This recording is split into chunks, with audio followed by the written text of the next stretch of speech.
thing which comes across among the discussion is learning agility that we are focusing, right? Because times are changing, the technology is changing, we don't know what is the next big thing going to happen. But when it comes to hiring, what wonders me is like, when you look at learning agility, you might, let go of some of the, expertise or, in-depth knowledge, as you said, right? So how do you find the, perfect combination, or, where you draw the line between, not letting go of the expertise at the cost of learning agility? And how do you take care of it in the hiring process? So of course you look at either or both. If the person, as I said, normally people have very good expertise of what they are wanting to get into. They would have already spent a lot of time. Of course, from the career progression, careers, construct theory, finally people land up into jobs which are being offered at the campus and not based on what I really want. So the circumstances do shape careers of people. So that is reality. Having said that, assuming that the person gets what the person is looking at, then in that case, you also look at that, does the person have agility? Now, in case the skill is not there, then you look at agility, of course. Then can the person learn? If a person is already knowing, then that is the best fit to move with. But if the person doesn't know, then can the person learn? So that is the two progression you do. Typically, you don't want to have a situation where neither is there. Yeah. Yeah. So basic competencies are important. So those are non-negotiable in terms of having the fundamentals of being able to step into a role. After that, it is about a mindset and saying what's the mindset that you're coming in with. And we all keep talking and all grapple with having Gen Zs at work, and we see these amazing videos. I have found many of them are not true. I find them as committed or even more committed than what we were in our times. And we all create a bias in our mind. And hence keeping the bias out is very important when we're looking at people. Yeah, I think this is answered. That means ideal situation is and if it is to be or, then it is my bias will be towards the agility, not towards the competence. Organization view as this problem, and they also know the roles are evolving and all. The organization themselves don't have stability to offer to the employees, right? How do you deal with this scenario? Like, now think from the, the employee's perspective. As an organization, you are saying like, look, this is the role I have, but it can change. Yeah. I don't have a job description for you as such, but what you are doing might not be doing 6 months down the line. So the organizations are not offering stability anymore. Right?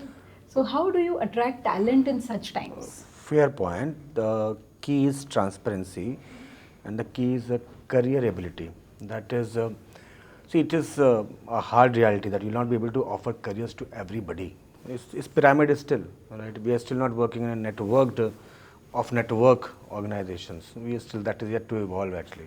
So what we can offer transparently is that you are making them employable, career ability, that is continuous learning and continuous movements, so that they're not confined to only one kind of a role, one kind of a skill, which can become obsolete. So how do you give different exposures? Technology point of view, the functional point of view, the geography point of view, the leadership bandwidth required for that, and also continuous upskilling. So that is what can be offered. And then transparently that this is what makes the person go up and others wait. I absolutely agree with you. I think transparency is key because, and often that's what employees value. I mean, candidates who are coming in, not yet employees, they value that. They want to understand that, okay, this is the role I will enter in, but maybe I'm starting in a consulting role and then I'll move to an HR role, or maybe I'll move to data analytics or AI transformation projects. And sometimes that's what excites them, They don't necessarily want to be doing the same job throughout. Maybe that's what's exciting and challenging for them, and they feel like, okay, that's exciting, I'll keep moving and doing different things, I'll learn a lot, and then I'll find my place in the company. There are a lot of programs we have in our firm as well, where you have secondments for a few months, where a consulting staff's on the sustainability committee for a while, or someone in parallel to their work or something, or they are on a chief of staff role, or we have rotational roles like that in data analytics, etc. So there are a lot of different roles in the firm where we try to give people the exposure if they're interested, where they have a rotational program for a few months. If you're interested, do that role, see if you like it, and then you can move to that. So that's something they really like. Yeah, I think it's part of the hiring process. Since you said, how do you offer stability, right? So, to explain that stability is only so much, right? Both in terms of business as well as the work that you will do. While at the same time, there are a lot of organizational values, right? In terms of how do we take care of their careers, how do we take care of their learnings, how do we take care of overall development in terms of rotation, in terms of roles, etc. Right? And a lot of people, the so-called Gen Z nowadays, want quality of work, and they want this kind of rotation, right? So that they are able to holistically look at different aspects of business, etc., and do it, right? So I rarely find a person who want to be a data analyst all his life, right? So I think those kind of expectations from people are also changing. Earlier you would be an accountant all your life and you'll retire as an accountant, right? Which is not the reality today. So I think it's going hand in hand. Another data point over here is that the youngsters typically, they get bored. I'm using the technical word stagnation over here. So stagnation is a big issue, and it is irrespective of what stage of your career is. The moment you start, one of the prime reasons of exit is that I'm getting bored. And there is nothing else. There is no salary, there is nothing. My boss is very good, but I'm just getting bored doing the same thing again and again. I think the change is given. People like change. The question is the organization open to be cognizant of the fact that the person is wanting a change, and I allow that change. Often from the management training programs that we see, people, there are two things. One is that I don't know what I want to do, or I have picked up something, I thought I'll like it, but I'm not liking, so what now?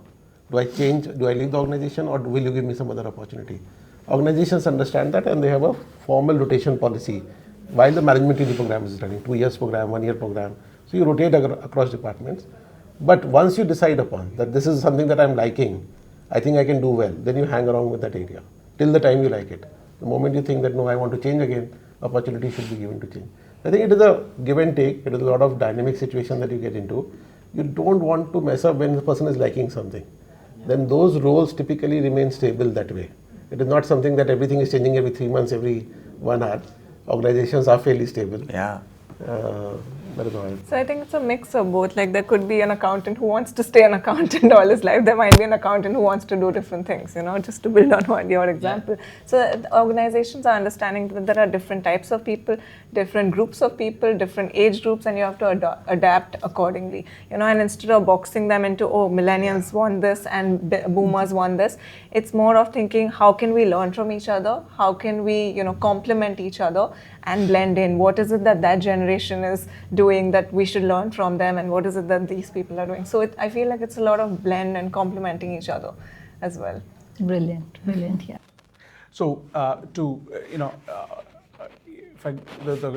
on your question of, when you yourself are uncertain, how can you provide that sort of a certainty to the talent?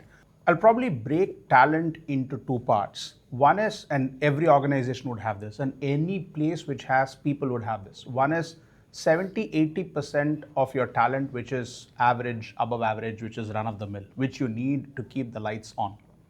20-30% of your organization, which is truly distinctive. These are the players who are the game changers and the winners for you. And the flight of your organization is contingent on these people. And he talked about him coming from capital markets. Like how markets price in volatility and uncertainty, I feel distinctive talent prices in the changes in the talent value chain that happens. So my parents worked in PSU for about 40 years. They joined out of college, they retired, had a great career. They were very happy. I'm a mid-millennial. We belong to the career of 3 to 5 S curves, where within our working life we'd have 3 to 5. There'll probably be an entrepreneurial journey in between. The next generation will have its own journey, but a distinctive talent it's like class is consistent across different generations, whether it's a Gavaskar or a Kohli. The styles might need to suit the asks of that particular time. 2 points to make. One, I actually feel the distinctive talent of a lot of the younger talent, i.e. ages between 22 to 32 in some shape and form, based on my impressionistic observations, they have already priced in a few things. Number one, you're not getting hired for your role. You're getting hired for a job. because the role will very quickly become static. The job will keep evolving. Number two, the distinctive ones look at how AI can really augment and force multiply what they have to do. They don't look at it as a threat, right? So we have evolved from a homogeneous workforce to a heterogeneous workforce to a diverse workforce to a diverse cross-country workforce to a diverse global workforce to a diverse global workforce which has agents working as part of the workforce, and it might evolve even further. So this generation has already taken that in. The third component, and one of my favorite stories, is from it's in Walter Isaacson's book on Steve Jobs. He talks about the two pizza team, and I'm in consulting, and so it's quite relevant there, and the need for A players to hang out with each other. Distinctive talent likes to hang out with distinctive talent. So it's like he talks about a distinctive computer scientist would rather prefer to talk to a distinctive painter or an A plus painter rather than a B plus computer scientist, because they belong in the same league, if I may put it that way. So it is a question of, even though they are okay for the organization to create uncertainty, but for the organization to have uncertainty. But what's important is the organization pursuing a big, bold enough vision that I can be a part of? Is this a journey that I want to underwrite the next 5-7 years of my career going after? Are these people I want to hang out for 60 to 80 hours of my work week because it's work-life harmony? That's what the distinctive talent thinks through. Rest of the talent, I think you'd have to put in HR. You need those people. Factor in 20 to 30% churn. That's a talent you can flush in and flush out.